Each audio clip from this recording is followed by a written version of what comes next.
மன்னார் மனித புதைகுழியிலிருந்து மீட்கப்பட்ட 6 மனித எச்சங்களின் மாதிரிகள் காலக்கணிப்பு கார்பன் பரிசோதனைகளுக்காக அமெரிக்காவின் புளோரிடாவில் உள்ள பீட்டா ஆய்வுக்கூடத்துக்கு கடந்த ஜனவரி மாதம் 25ஆம் தேதி கையளிக்கப்பட்டிருந்தது. இந்த நிறுவனம் மேற்கொண்ட ஆய்வின் முடிவுகள் அடங்கிய அறிக்கை தமக்கு கிடைக்கப்பெற்றுள்ளதாக மன்னார் நீதவான் டி சரவணராஜா நேற்றைய தினம் அறிவித்திருந்தார். இந்த அறிக்கை இன்று ஊடகங்களுக்கு பகிரங்கப்படுத்தப்பட்ட நிலையில் இந்த புதைகுழியில் இருந்து மீட்கப்பட்ட மனித எச்ச மாதிரிகள் கிறிஸ்துவுக்கு பின் 1477 தொடக்கம் 1642ஆம் ஆண்டு காலப்பகுதிக்கு இடைப்பட்ட காலத்துக்கு உரியது என அந்த அறிக்கையில் சுட்டிக்காட்டப்பட்டுள்ளது. இந்த புதைகுழியில் மீட்கப்பட்ட எச்சங்கள் காணாமலாக்கப்பட்ட தமது உறவுகளினுடையதாக இருக்கலாம் என கடந்த காலங்களில் மக்கள் அச்சம் வெளியிட்டிருந்தனர். நீதி என்பது இலங்கை அரசுக்கு நீதிக்கும் வெகு தூரம். இலங்கை அரசிடமிருந்து நீதி கிடையாது. ஏனென்றால் அதுங்களுக்கு எத்தனையோ சம்பவங்களில் நாங்கள் பார்த்துட்டோம். நீதி கிடையாதுன்றது உதாரணமாக அந்த திருவண்ணாமலையில் கடற்படை சிப்பாயின்ற விஷயத்தில் இருந்து எத்தனையோ விடயங்கள்லேயும் எங்களுக்கு நீதி கிடைக்கிறே இல்லை. அது எங்களுக்கு வடிவாக தெரியும். எத்தனையோ கண்ணுக்கு நிதர்சனமான உண்மைகளை கூட அந்த நீதி எங்களுக்கு கிடைக்கிறே இல்லை. அதனால் நீதி வேர்கள்ட்ட எதிர்பார்க்கல. அதுங்களுக்கு அதுக்கும் கூட சர்வதேசம்தான் நீதி வழங்க வேண்டும். அதுக்கு இங்கே உள்ள சட்ட வல்லுநர்கள் ஒரு கொஞ்சம் பேராவது நேர்மையான சட்ட வல்லுநர்கள் இருப்பார்கள். அவர்கள் இதற்கு ஒத்துழைக்க வேண்டும். மற்றது இதில் நிச்சயமாக காணாமலாக்கப்பட்டவர்கள் தான். அது காலம்தான் வித்தியாசமாக இருக்க போகிறது.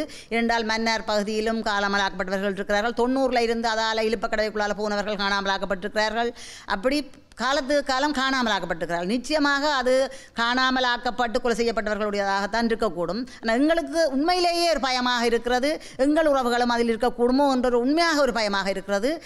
அதை சர்வதேசம்தான் இதிலே தலையிட்டு உடனடியாக எங்களுக்கு தீர்ப்பு வழங்குகிற உதவி எடுக்க வேணும். அதுக்காவது எங்களோட சர்வதேச உலகமும் எங்களை இங்குள்ள பிரதிநிதிகள் பொது அமைப்புகள் ஒத்துழைக்க வேணும். ஆனால் அதில் நம்பிக்கை இல்லை என்றாலும் கூட எல்லோரும் பொதுமக்கள் உண்மையாக கிளர்ந்தெழுந்தால் கட்டாயம் நீதி கிடைக்கும். இனியாவது எங்கள் மக்கள் எழுச்சி ஒன்றால் செய்ய முடியும். இந்த பிரமுகர்களால் முடியாது, மக்கள் எழுச்சியால் செய்ய முடியும். மக்கள் கிளர்ந்தெழ வேண்டும், மக்கள் எழுச்சி பெற வேண்டும். மக்கள் எங்கள் பிள்ளைகளுக்குரிய நீதியை பெற்றுத்தருவதற்கும் எங்களை போன்ற பல்லாயிரக்கணக்கான காணாமல் ஆக்கப்பட்டவர்களுக்கு நீதியை பெற்றுத்தருவதற்கும் முன்வர வேண்டும் என்று கேட்டுக்கொள்கிறேன். அத்துடன் புதைகுழியின் அகழ்வு பணிகளுக்கு பொறுப்பான சட்ட வைத்திய அதிகாரி சமிந்த ராஜபக்சவும் இது குற்றம் இடம்பெற்ற பிரதேசம் என பிரகடனப்படுத்தியிருந்த அதேவேளை அகழ்வு பணிகளை மேற்கொள்ளும் கல்லணி பல்கலைக்கழகத்தின் பேராசிரியர் ராஜ் சோமதேவ மன்னார் மனித புதைகுழி தொடர்பில் தனது சந்தேகத்தையும் வெளியிட்டிருந்தார். இந்த மனித எச்சங்கள் துன்புறுத்தப்பட்டு கொலை செய்யப்பட்டவர்களுடையதாக இருக்கும் எனவும் பேராசிரியர் ராஜ் சோமதேவ இதற்கு முன்னர் கூறியிருந்தார். In the mass grave unearthed in Mannar town. So today is the 42. We have worked 42 days here. Mannar நகரில் கண்டுபிடிக்கப்பட்ட பாரிய புதைகுழியில் நாம் பணியாற்றி வருகின்றோம். கடந்த 42 நாட்களாக நாம் இங்கு பணியாற்றி வருகின்றோம். இன்று வரை 58 தனி மனித எலும்புக்கூடுகளை கண்டுபிடித்துள்ளோம். அகழ்வு மேற்கொள்ளப்பட்ட பகுதிகளில் பல எலும்புக்கூடுகளை நாங்கள் கண்டுபிடித்துள்ளோம். கடந்த 42 நாட்களாக நாம் அவதானித்த விடயம் என்னவென்றால், துப்பாக்கிகளை பயன்படுத்தி உயிரிழப்புகள் ஏற்படுத்தப்பட்டமைக்கான ஆதாரங்களை நாம் இதுவரை கண்டறியவில்லை. எனினும் நானும் சட்ட வைத்திய அதிகாரிகளும் இந்த பகுதியில் அகழ்வு பணிகளை மேற்கொண்டு வருகின்றோம். அசாதாரணமான விடயங்கள், வெட்டுண்ட தழும்புகளை சில எலும்புக்கூடுகளில் நாம் அனைவரும் அவதானித்திருக்கின்றோம்.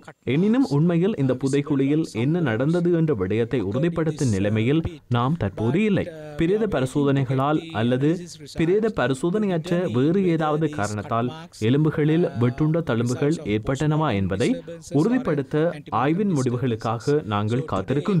இவ்வாறான நிலையில் இந்த ஆய்வு முடிவு காணாமலாக்கப்பட்டவர்களின் உறவினர்கள் மற்றும் அவர்கள் சார்பாக செயற்படும் செயற்பாட்டாளர்களுக்கு அதிர்ச்சியை ஏற்படுத்தியுள்ளதாக எமது பிராந்திய செய்தியாளர் தெரிவித்தார்.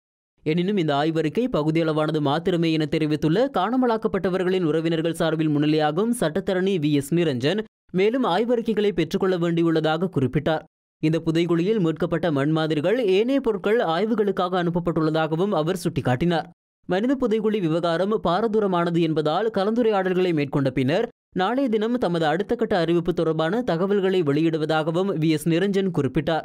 அத்துடன் அறிக்கையில் பல விஞ்ஞான ரீதியான விடயங்கள் குறிப்பிடப்பட்டுள்ளதாகவும் அந்த விஞ்ஞான ரீதியிலான விடயங்களை ஆராய வேண்டியுள்ளதாகவும் அவர் குறிப்பிட்டார்.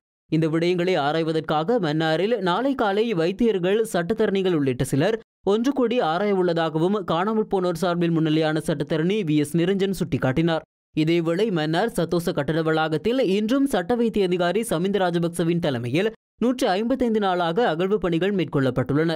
இதுவரை மனித புதைகுழியிலிருந்து 342 மனித எச்சங்கள் அடையாளம் காணப்பட்டுள்ளதுடன் அவற்றில் 29 மனித எச்சங்கள் சிறுவர்களுடையது என விசேட சட்ட வைத்திய அதிகாரி சமிந்த ராஜபக்ச குறிப்பிட்டார்.